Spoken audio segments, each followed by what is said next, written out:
Draper City Talk is a podcast produced by the municipal government of Draper City, Utah, where we discuss local government services and issues and the community at large.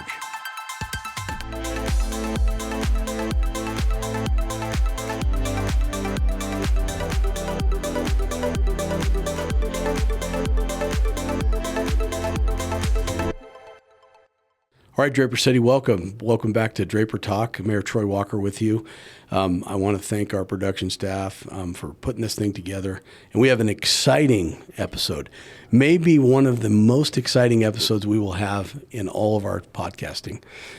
Today, we have our brand new elected council member and our newly elected former, or I guess how should we say it? Ongoing. Re-elected Yes. council member, yes. So I've got with me today Kathryn Dahlin and I've got Tasha Lowery. And so both were re-elected or elected in this last election, along with myself. So we were in the same cycle. But I thought it would be a great idea for our citizens to get to know both of you a little better.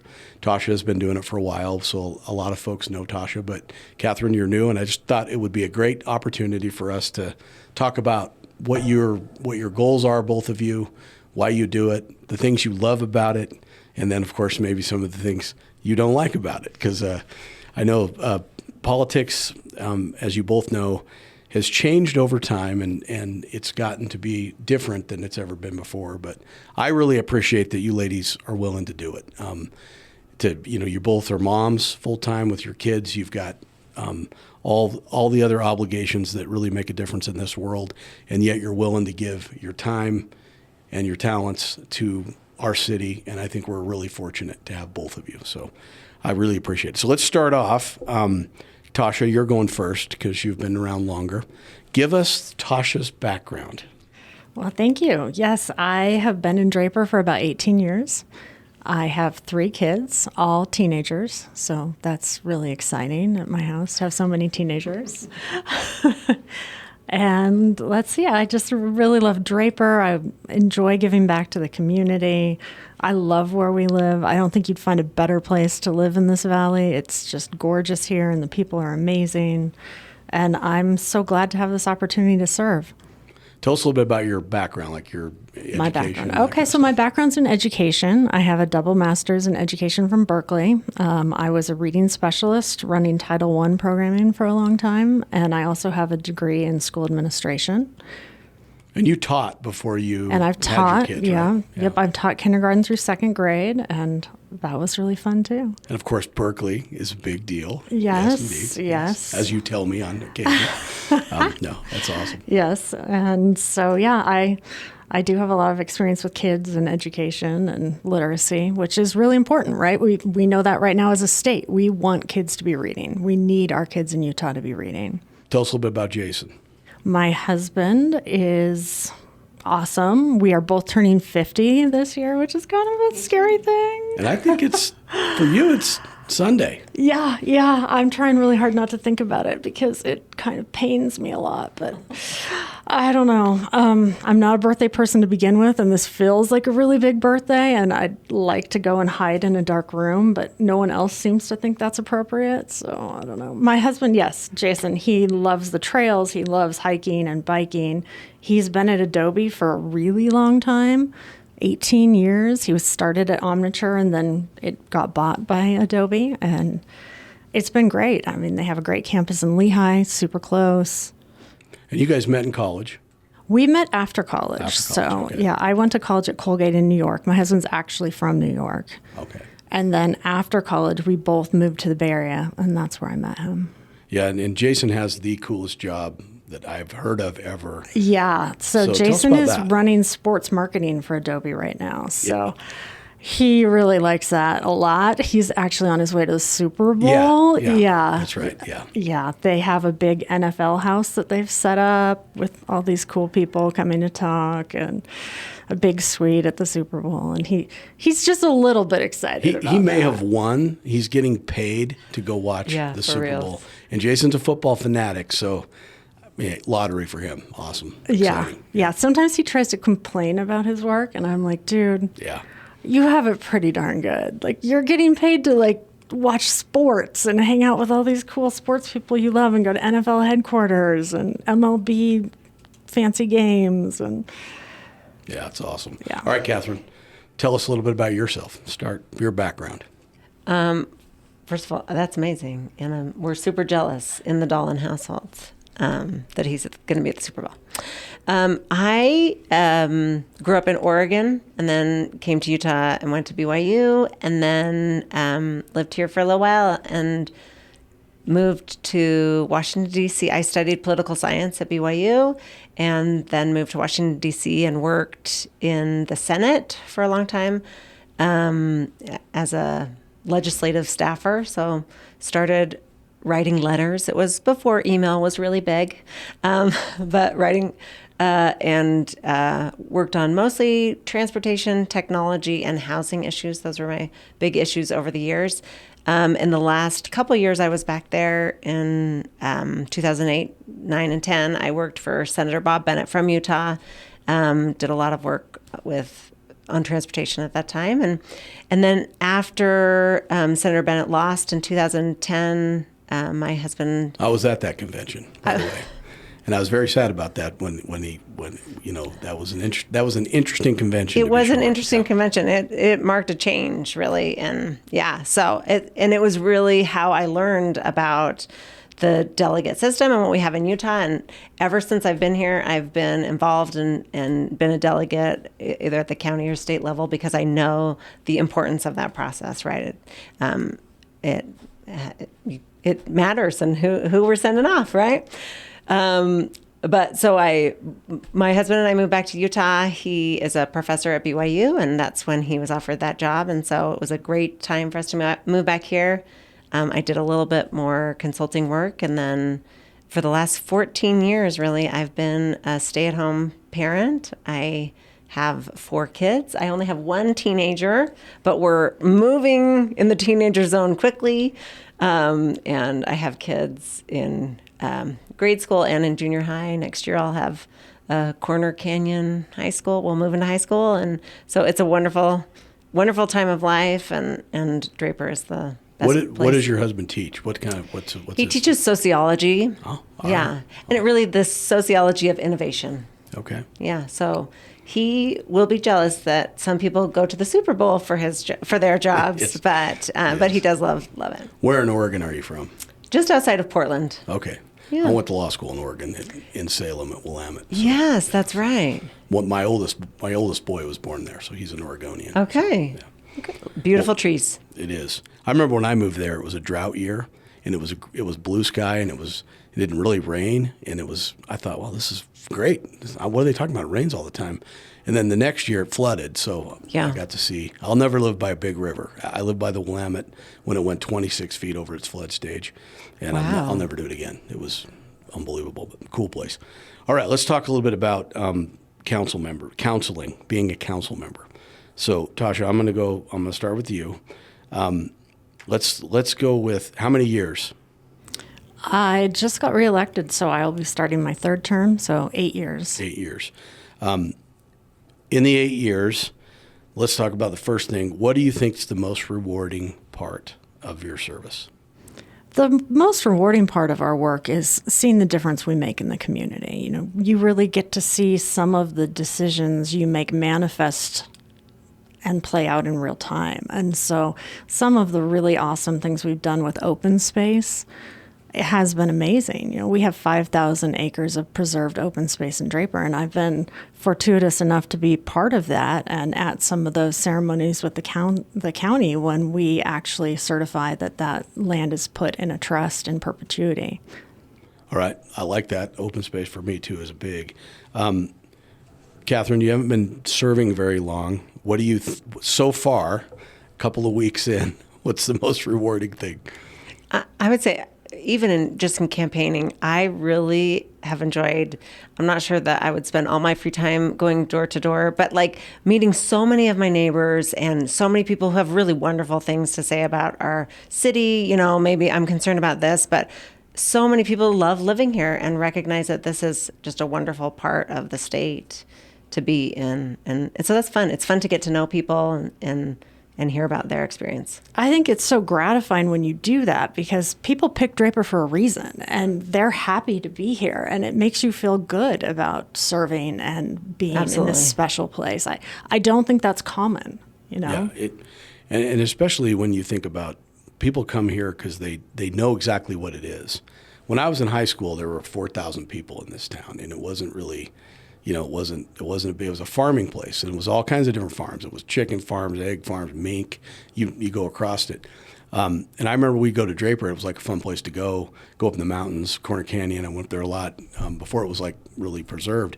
But now you come here because you're like, okay, this is a really good location. We are centrally located to the I-15 with 4 freeway exits. We have 5,000 acres of open space, which in time will be one of the smartest things any local government's done, because that open space is going to be there when the rest of it's full, and it's fantastic. And then choosing to be here, it also, I think, gets people invested in our community because they want it to be how they want it to be. So, okay, so let's go to the next thing, Tasha. What do you think over the years, so to take your whole 8 years, has been the most challenging part?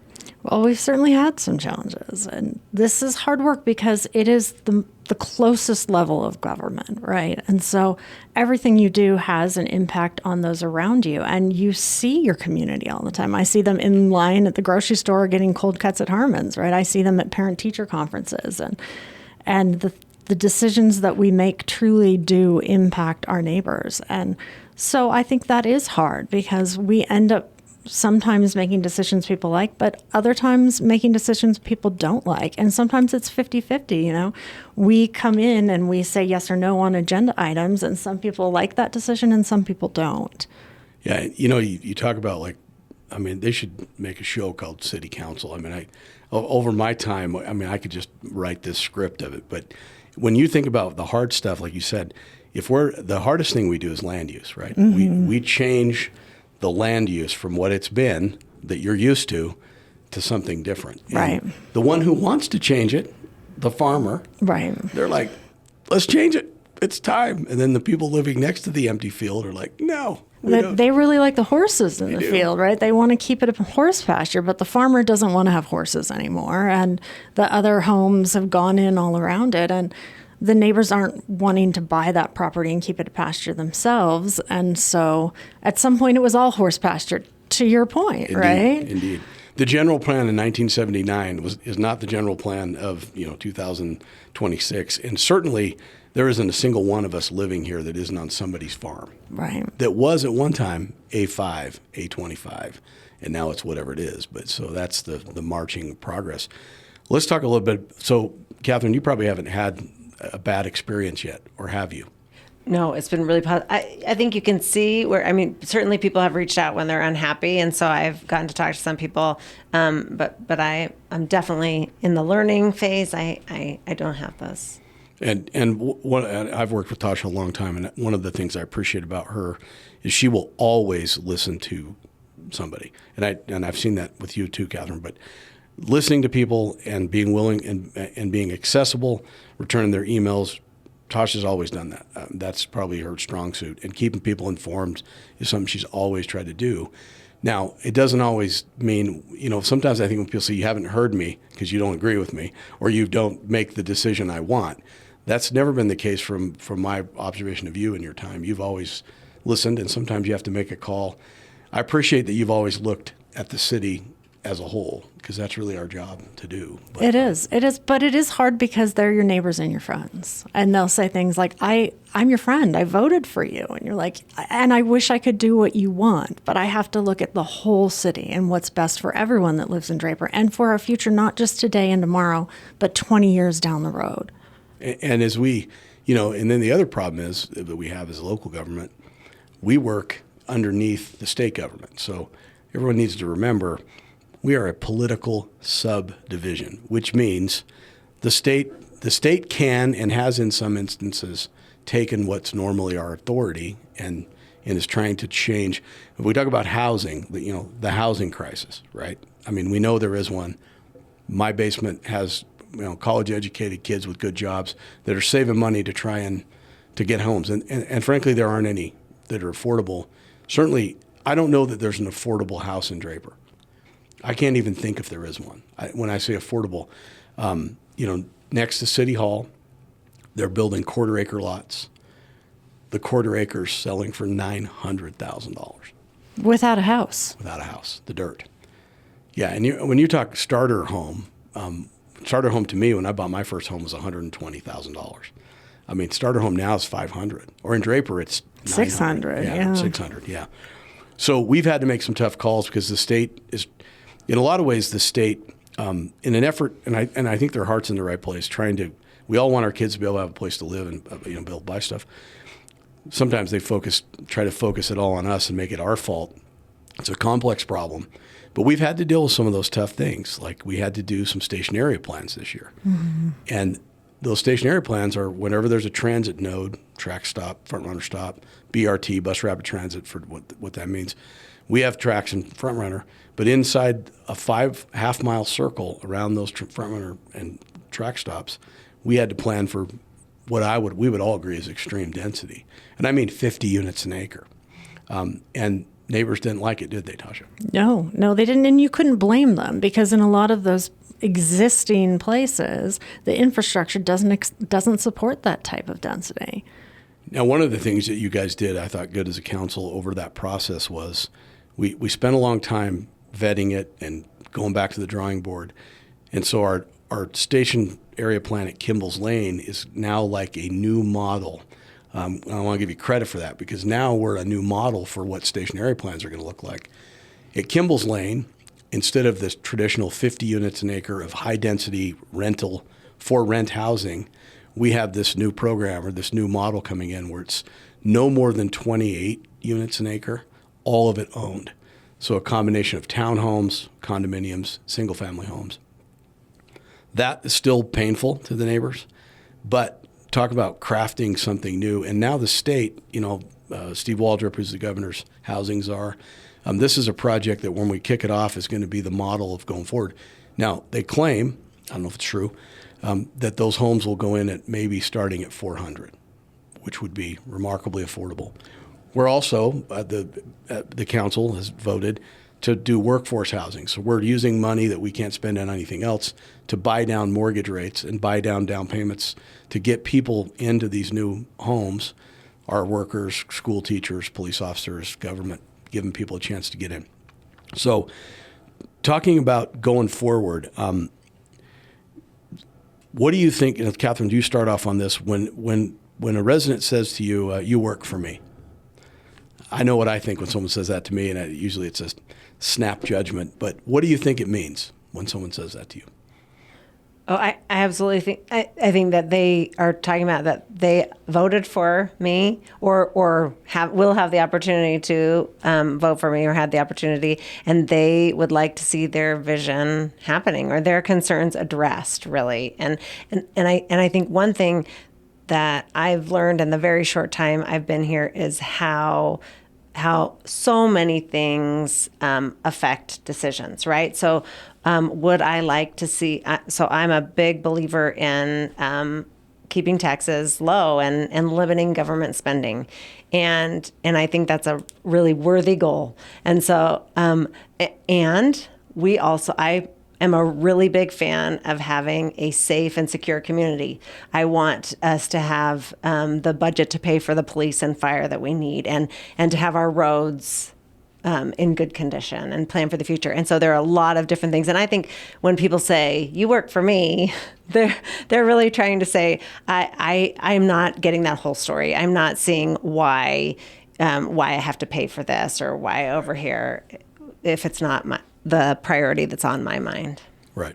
Tasha? We do work for them in a way, right? I mean, this is service to the community. And so we do have accountability. And I think it's really important that we acknowledge and remember that. Because at the end of the day, none of us would be here if these residents didn't come together and support us and vote for us. Right. And I think when someone says that to me, I think, yeah, I know what you mean. You may want me to do exactly what you want me to do, like I'm your employee. That's not what we are. We are representatives, of our community. But and our constituents are always good to let us know what they think, and I appreciate that because, and it's changed our minds on, we try our best to do these things. If you look at let's look at the future, where we're going. We're 2026. We're about 56,000 people. And in my state of the city, we looked at the demographics, and it's mostly Gen Xers and the new generation. The boomers, as of course we know, are starting to die, frankly. And so you look at if you looked at that slide, we're my age, our age group. You're an adult now, Tasha. You'll be 50 on Sunday, so you're fully adulted. But it's our group, and our younger kids are coming forward. So what do we do with the future? We are almost built out in a sense on the east side of the freeway. Like, there's not a lot of big parcels out there. There's a lot of infill that can still happen, which is going to be what you guys are going to debate over the next few years. We have the Point, which has the potential to be really amazing. We're still going. Tasha, tell us, what do you think the future looks like for us? Well, I think having the Point in Draper is a huge opportunity. And it's such an opportunity for our children, because what we're doing is we're creating jobs and employment and new places for them to live. And I think that's exciting, because most cities don't have that kind of land that has all of this opportunity. Yeah, it's amazing that we have, depending on how you count it, 600 acres at least. I've always said more, but I get corrected all the time. It's a big parcel that has been there for 70 years. That how many cities? I don't think any in the country have 700, 600 acres. We'll go with that. That is just right there to be a blank page. What do you think, Kathryn, for the future? Yeah, I think the Point is going to have a huge effect on life in Draper, and that was one of the things that made me want to run. Is I think there are a lot of ways that it can be such a benefit to us, to our families, but we've got to be really mindful about it. I have really enjoyed meeting the folks who are working over there and talking to our city department directors about all the things that Public Works that they're doing to make sure that that's a quality, that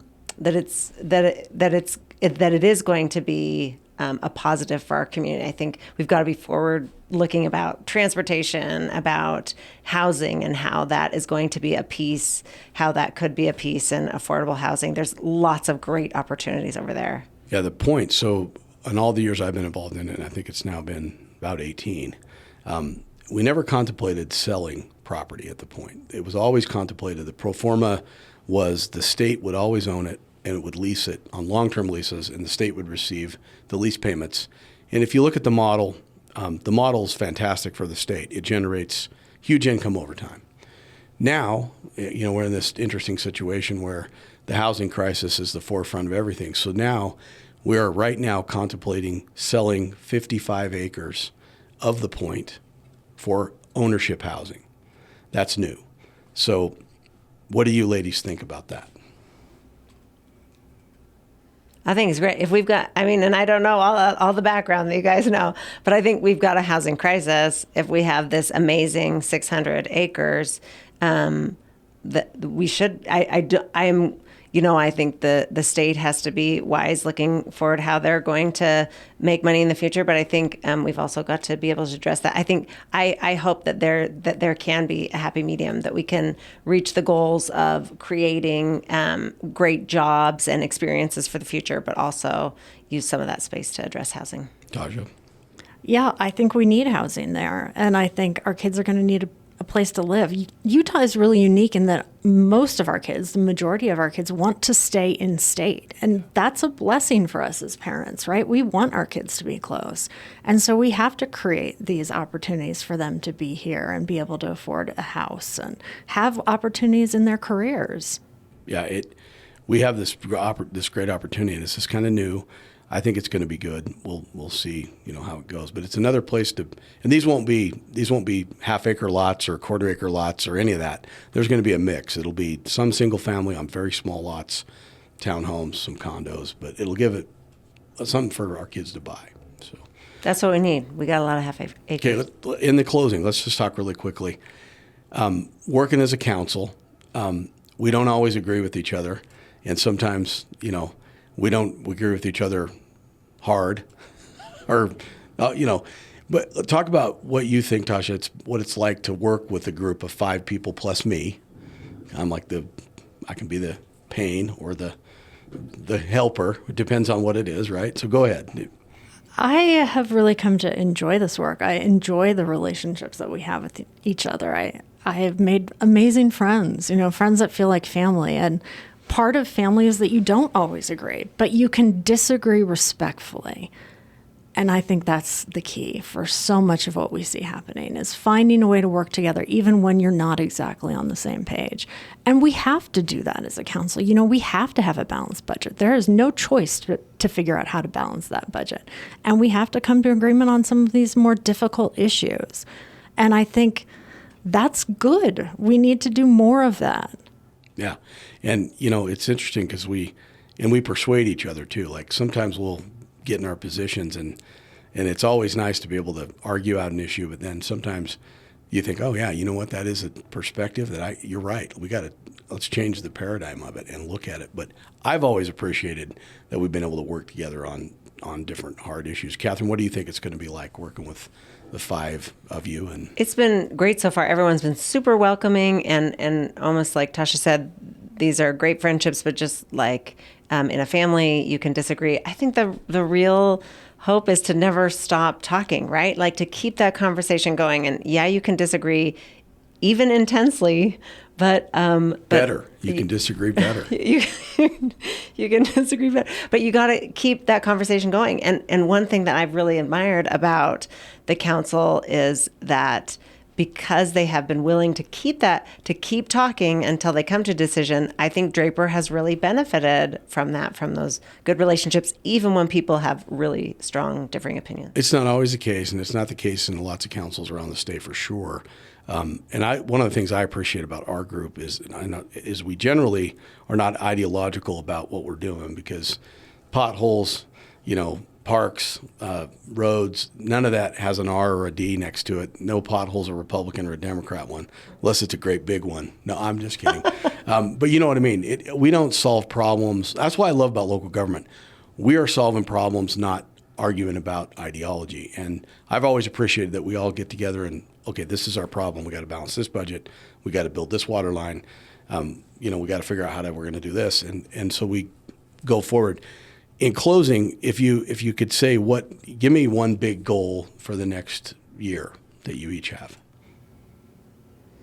Well, I think we need to continue working on communication. I think we've done a great job with enhancing our communication, but I think that's critical in the times that we're living in, and building that trust and that respect, not just with each other, but with our greater community. And I think the more transparent and the better we communicate, the more effective we are in that way. And part of this podcast is part of that whole movement that we've shifted, and we're trying to do a better job. Okay. What do you think? Well, I would have said transparency, but Tasha took that. So I'll say then I think transportation. I think there's some really good, some important transportation areas that we can work on. I am excited to see the transportation projects that are going to be happening on 138th and Bangor there to ease some of the congestion there and looking for some of the other. That's something I heard a lot when I was knocking doors. That's something that we can work on. All right. Well, thank you. Any last comments from either one of you? No, just Thanks glad so to much be a for part of having Draper. us. Yeah, thank you. Yeah, we're fortunate, ladies and gentlemen in Draper, to have these ladies, because they're hardworking, they're smart, they get it, they give the perspective that I think has really made our community nice. I mean, I really want to commend both of you. I know Tasha better than you, Kathryn, but I've enjoyed serving with Tasha for all these years, and I know I'm going to enjoy serving with you. But it's and Bryn is fantastic, and Mike, and we get along, and we come at different ideas, different perspectives. But I think overall, our citizens are really lucky that we are problem solvers first, before we're anything else. And I've always thought that was a great thing. So, all right, well, that's the end. So thank you both for coming, and we'll see Draper City. We'll see you again next time. Linda, thank you for producing this, and Alex, and we miss Asia. So even though she's on vacation, we miss her. She's always good to help keep us technically on track. So again, Draper City, thank you. We're glad to do this. We hope you listen and enjoy, and we'll keep coming at you. For timely information about Draper City news, events, traffic alerts, and public safety emergencies, you may subscribe to email or text notifications from Draper City by visiting draperutah.gov/notify, or follow us on social media at Draper City, Utah on Facebook, at Draper City on Instagram and X, and at Draper City Gov on YouTube. This has been Draper City Talk. Please join us again.